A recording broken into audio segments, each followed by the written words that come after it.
Oh.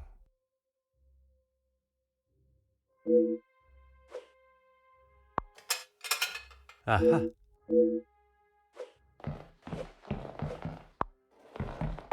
Mm-hmm.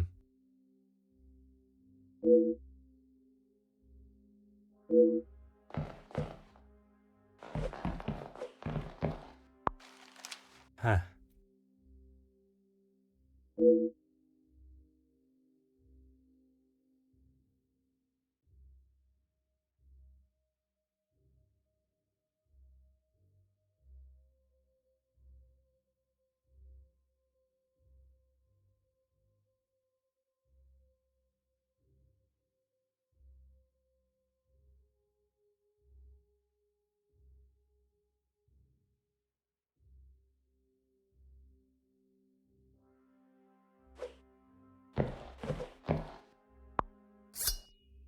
Hmm.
The pieces of the puzzle are finally coming together.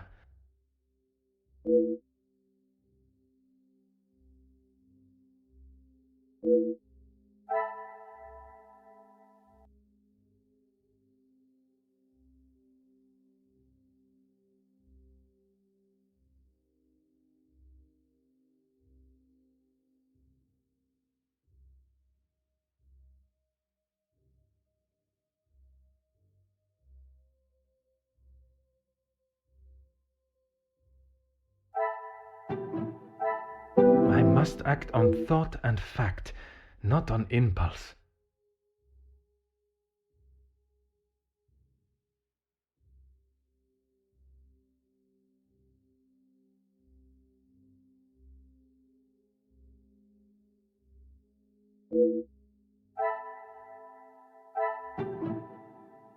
I should not be surprised by my own skills of deduction.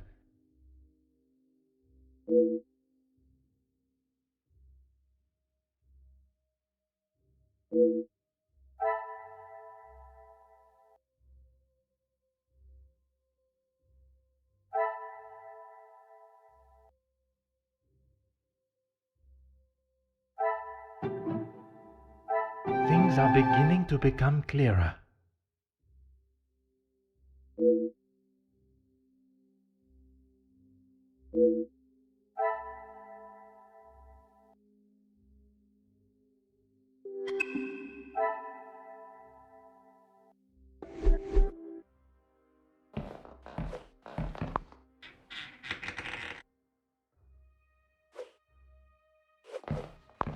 There is no use lying anymore. He always had his regiment lighter that he received in the war on his person. And yet, it was not his regiment emblem that was engraved on it. My father's. It must have fallen out of my pocket. You still have it, detective. Monsieur, you have stashed evidence, manipulated a crime scene, obscured my investigation, and yet it is a lighter that you worry about most? If it is my path to end up behind bars for what I have done, so be it. It is Elizabeth that you cannot allow to be locked up without the truth being told. I have heard how you fought for that young maid before. Fleurette, is it? I only ask that you do the same for Elizabeth.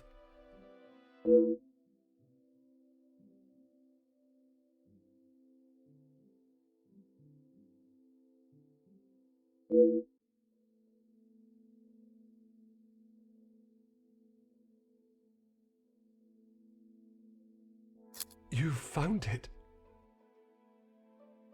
Even the secret area that has been created here is not concealed enough to stop Detective Hercule Poirot. I couldn't just leave it at the scene for you to find. The Major was killed by his own knife. The knife that protected his life during the war would eventually be the one that ended it. It was in his holster when he attacked her. He had hold of her arm. What else was she meant to use to get him off of her?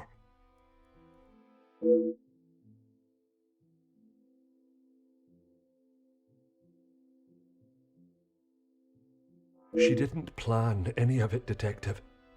She was only defending herself.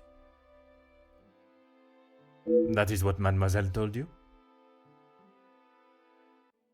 She did, and I believe her. You think you knew the Major, but you had no idea. He was a monster and had more secrets than all of us combined. That may be true, but that does not excuse what she has done. Put yourself in her shoes for a minute. If a man like that had attacked me the way he did Lizzie, I would have done a lot worse to him.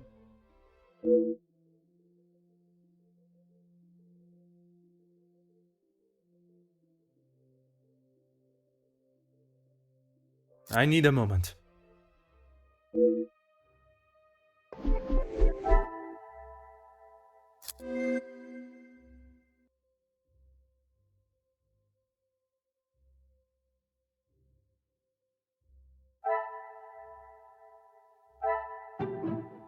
Some would say a lucky guess.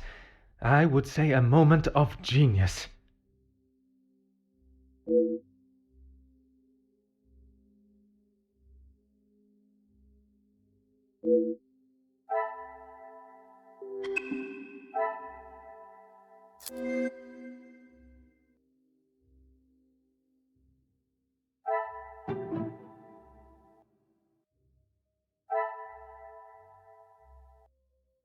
Come, my little grey cells. We must think.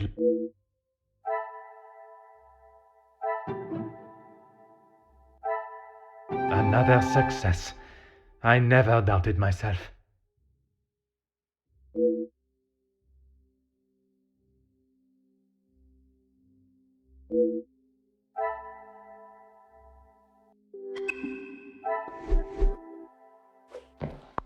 There is no use lying anymore. When you asked me yesterday about seeing someone out there, I thought the game was up. That does not explain what you were doing out there. When Lizzie took me to the study, the knife was still in the Major's chest, and I knew I had to get rid of it.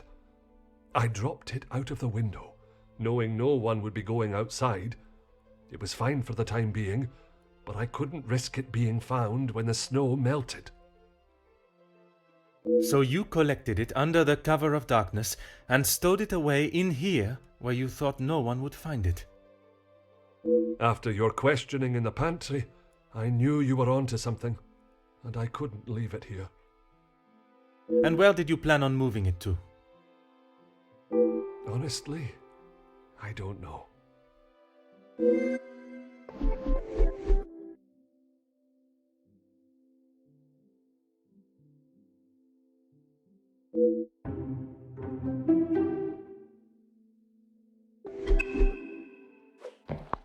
There is no use lying. Why what? Why I would risk everything to help Lizzie? Exactement. Because she is family. If you were in that position, you would do the same. I can assure you, monsieur, that I would not. Then perhaps that says something about you, Detective. I would do anything for her, for any of my staff. Even if it means crossing the boundaries of the law? Without question.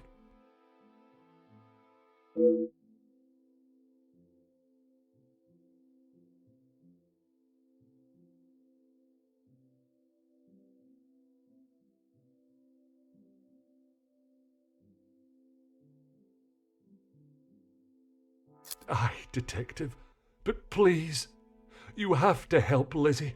It was all an accident. She doesn't deserve to spend the rest of her days behind bars because of that man. If she is put behind bars, it is because that is what the courts have decided upon.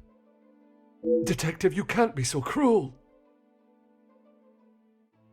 It is not cruelty, monsieur. It is the law.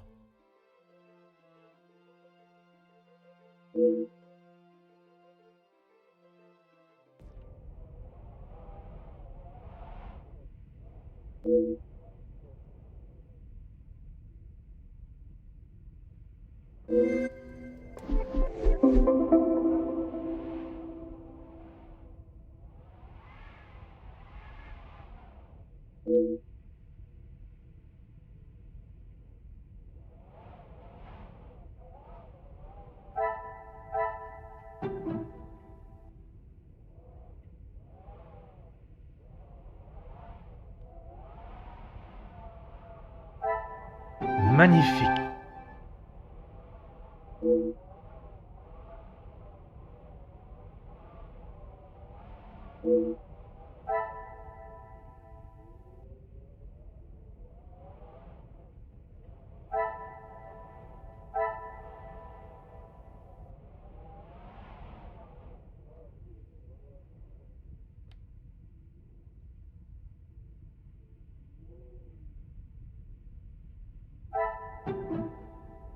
What a revelation!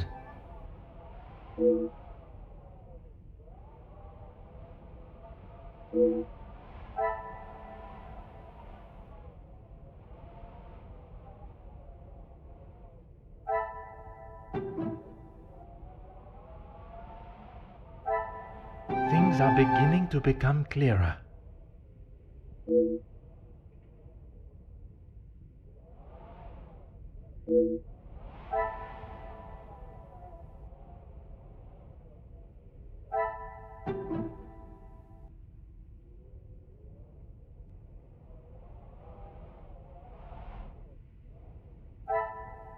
What a revelation!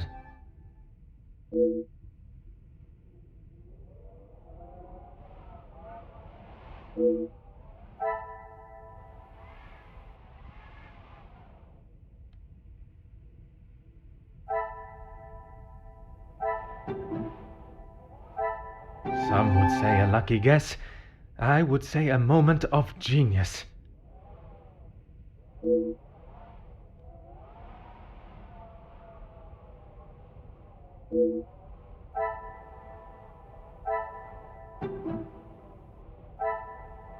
Magnifique.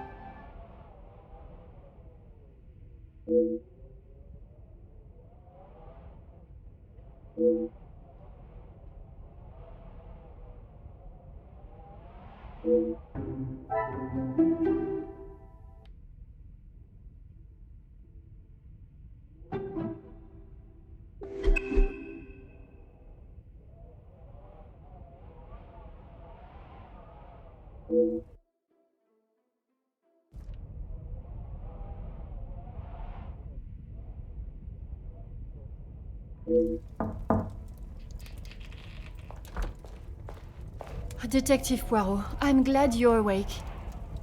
Bonjour, mademoiselle. It has certainly not been a night of peaceful sleep.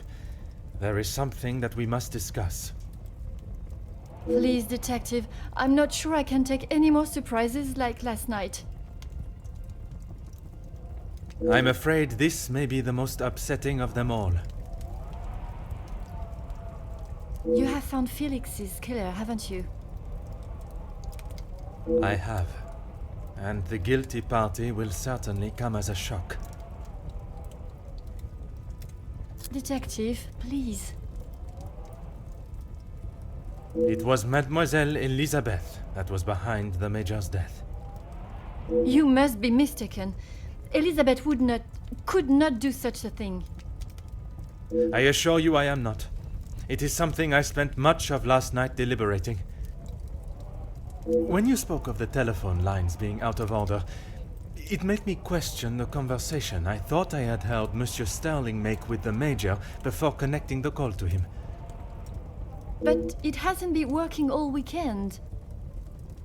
Exactement, mademoiselle. That is when I knew I had once again been lied to. She was meant to be resting in the staff quarters. She has not been well. I am afraid that was yet another lie, orchestrated to keep her from incriminating herself. Why would you think that, detective? I only managed a few words with her before we were quite abruptly interrupted by Monsieur Sterling. I must admit, he has a habit of speaking over the other staff. It was much more than merely disturbing our conversation. It was done with the intention to prevent Mademoiselle saying something that she should not. So, Elizabeth killed Felix, and then Archibald helped her cover it up? In its simplest form, oui.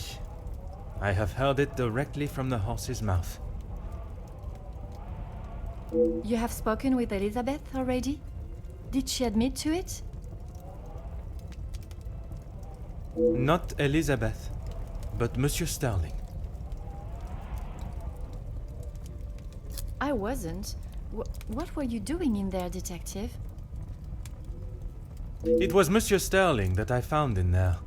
I was taken by some surprise to hear anyone awake at that hour. What on earth was he doing? He claimed he was merely reminiscing of his time with the family. You don't believe him?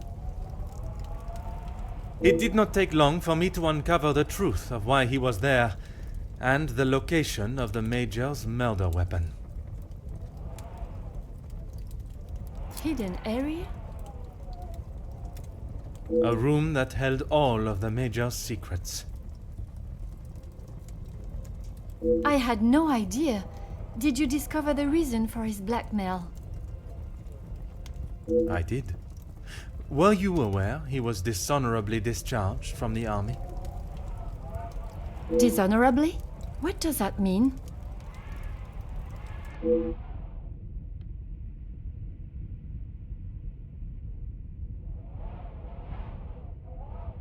Yes, Gideon told me about the conversation you had. It is really quite upsetting. Zachariah was adamant of the Major's cruelty during the war, but the extent was not known until now. He killed a number of prisoners, men that were friends of Zachariah.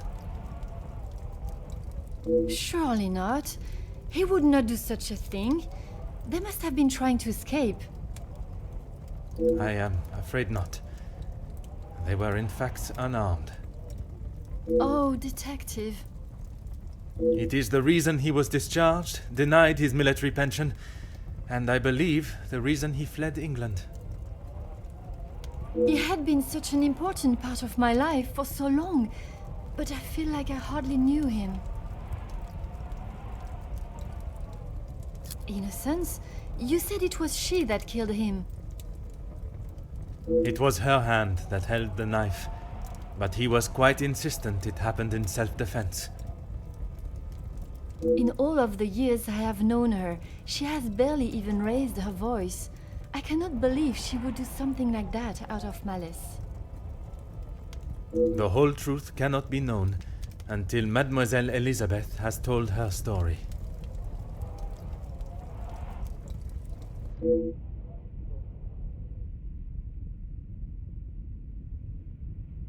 Will you allow me to be present? I think that is an excellent idea. I hope your presence will calm her and will perhaps allow her to speak more freely. Please, detective. I know she has done a terrible thing, but I beg of you to give her the time to explain herself.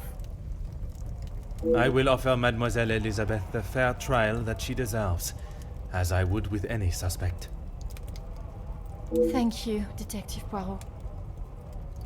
Would you bring Mademoiselle Elizabeth to the study, where we will not be disturbed?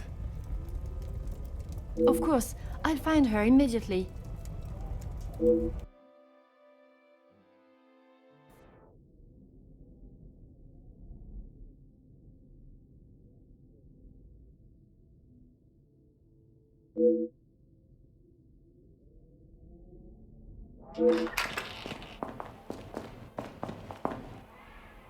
Mademoiselle Elizabeth, merci for joining us. Miss Angeline said you requested to see me urgently. We have some serious matters to discuss, and I would like to waste no further time. Oh, yes, Detective. Still not quite myself. I was surprised when Monsieur Sterling hurried you to assist Madame Vandenbosch last night. I should not have avoided my duties for so long. The house does not stop because I'm feeling a little under the weather. That is true, but you cannot be expected to complete all your tasks if you are not in the right frame of mind.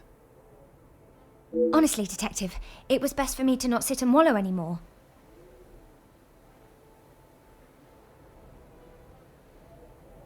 Have you been able to uncover who the blackmailer is? The blackmailer's identity has been established, and they will pay the price for their crimes.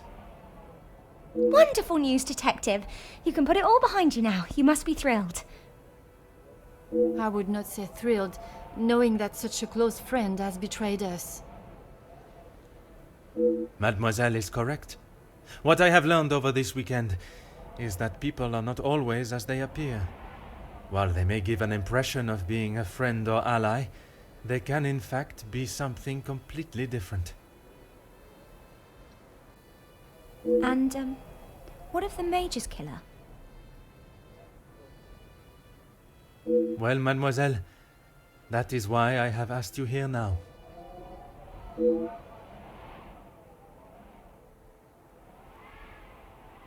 I'm not quite sure what you want me to say, Detective. Your honest opinion is all I ask, and, s'il te plaît, do not hold back. No one else felt it necessary. We only spoke when there was something in the house to be done. We did not speak of interests or pastimes. You knew of his work with Monsieur de Silva? I only know what is required of me to know, and that is very little. But you were aware of his work as security at Monsieur de Silva's factory. I was. The factory your beloved Luke worked at, before he was cruelly taken from this world. Yes, Detective. Yes, that is where he spent his last moments. Standing shoulder to shoulder with his fellow workers. The resulting riots were a terrible tragedy, one that I hope we will not have to see or experience again. Something that could have been avoided had the Major and his team done what was required of them. Nobody deserved to die that day. Not my Luke. Detective, what kind of question is that? It is a straightforward one.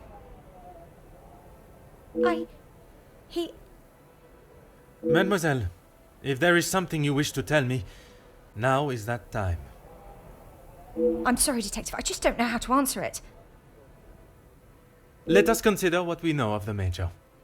He fronted the militia that attacked the workers at the strike. You were aware of this? You finally had someone to blame for Luke's death, Someone conveniently located in the same house, alone in his study. No, Detective. It wasn't like that. Tell me what happened with the Major on the evening of his death. I was only in here trying to prove what I heard Mr. Beckers say. I was going to report him, I swear. Miss Angeline, you believe me, don't you? I want to. I am still trying to understand it all myself. Why don't you start from the beginning? I was delivering Miss Angeline's dress to her room when I heard Mr. Beckers arguing with the Major in his study. They were ever so loud. I thought the whole house would have been listening to what they were saying. Mr. Beckers was talking about the factory strikes and how it was the Major's fault. He told him that if he didn't own up to his crimes, he would go to the newspapers. I cannot imagine the Major would have taken kindly to Monsieur Becker's threat. He didn't. He called him some rather uncouth names before Mr. Beckers left and went downstairs. I made sure to keep out of sight. After the altercation between the Major and Master Gideon, you went to speak with him outside, and I thought I could look around his study without anyone knowing. I had to know for sure.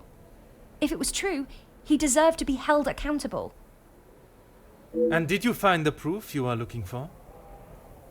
I found a payment from Mr. De Silva, but there was nothing incriminating about that. I was so nervous. I felt like my heart was beating out of my chest. And then you saw the blackmail note.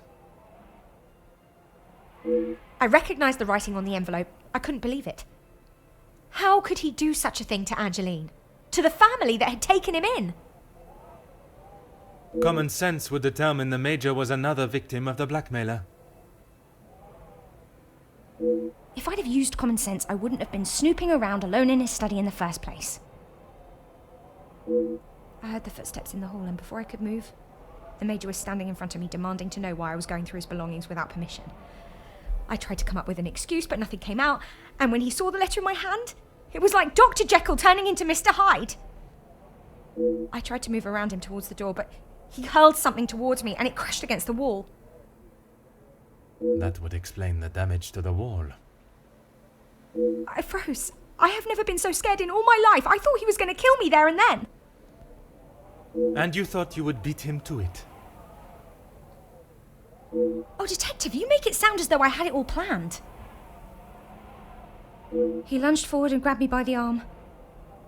I tried to push him away, but he was too strong. His grip... If only you had seen the look in his eyes, I dared not even scream. I saw the sheath on his belt. I didn't know what else to do. I didn't want to hurt him, but he wouldn't let go of me. So you took your opportunity to put an end to it all. I just wanted to get him off me. I didn't want to hurt him. I reached for it and I jabbed it at him. His grip instantly loosened and I ran straight out the door and didn't look back. You did not even look to see what state you had left him in? She had just been attacked, Detective. Oui, please. Continuez. I ran down to the pantry looking for Rahana. She took one look at me and knew something was wrong. I explained to her what had happened and she went to find Archie. She said he would know what to do. We went back to the study and he was still lying there, motionless. Archie said that no one would believe me. That if someone like me killed someone like him, I would be sent straight to the gallows. He left the letter so you would find it. He said that if people knew what the Major was really like, then they wouldn't care what happened to him. So I am to believe that it was Monsieur Sterling and Mademoiselle Rihanna that cleaned the scene and orchestrated a plan that included a fake telephone call and dressing as the Major so that he may be seen. You had nothing to do with that. I swear I had no idea that is what they had done. Archie just told me to stay out of sight. I am no master criminal. Then Monsieur Sterling and Mademoiselle Rihanna will be charged for obstruction of justice and impeding my investigation. Please, Detective, they were only trying to help me. If they wished to help you, they should have brought all of this to my attention immediately instead of committing more illegal acts. Surely you haven't forgotten what happened with Florette. She was only accused of stealing a bracelet. I killed a man. It is a day I have not forgotten, mademoiselle. Even for a moment. Without your help, I don't stand a chance. Please, Detective Poirot, you are the only one that can help me. Oh, Elizabeth, why didn't you come to me? I didn't think you would believe me. I felt so guilty. And when it was announced yesterday that he was a victim of the blackmailer, I wanted to tell you everything. I came to find you last night, Detective, but Archie stopped me. I'm sorry.